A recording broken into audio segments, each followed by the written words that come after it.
One second. Good morning friends. చాలా రోజుల తర్వాత మళ్ళీ అప్లోడ్ చేస్తున్నాం. ఇవన్నీ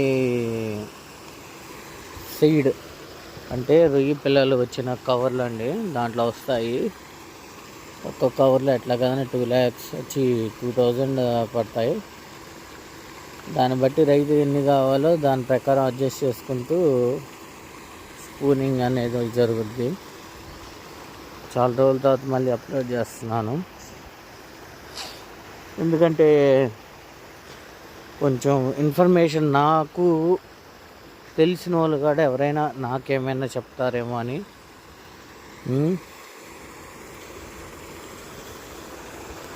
ఆక్వాకల్చర్ ఇప్పుడు ప్రస్తుతానికి మంచి పడుతుంది కాబట్టి కొంచెం ఫీడింగ్ అనేది మార్నింగ్ టైం కదా లేట్గా వేస్తారు ఎండ వచ్చేదాకా. ఎందుకంటే pH అనేది డౌన్ ఉండకూడదు.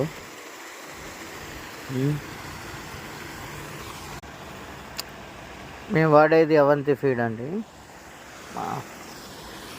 అండ్ మినరల్స్ వచ్చేసి బ్లూ వేజ్. అది మినరల్స్ అండి. ఇది ప్లాంక్టన్ డెవలప్మెంట్ కోసం. ప్లాంక్టన్ ఎక్కువ డెవలప్ అవుద్ది.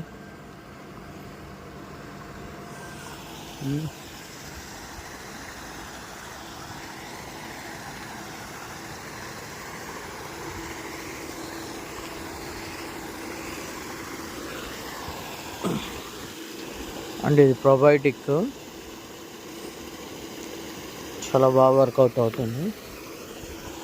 ఉంటాయి ప్రతిసారి కంటిన్యూగా ఒక probiotic కాకుండా 3-4 ఒక 3 types ఆఫ్ probiotics అనేది యూసేజ్ చేస్తూ ఉంటే కొంచెం మంచిది కల్చర్లో.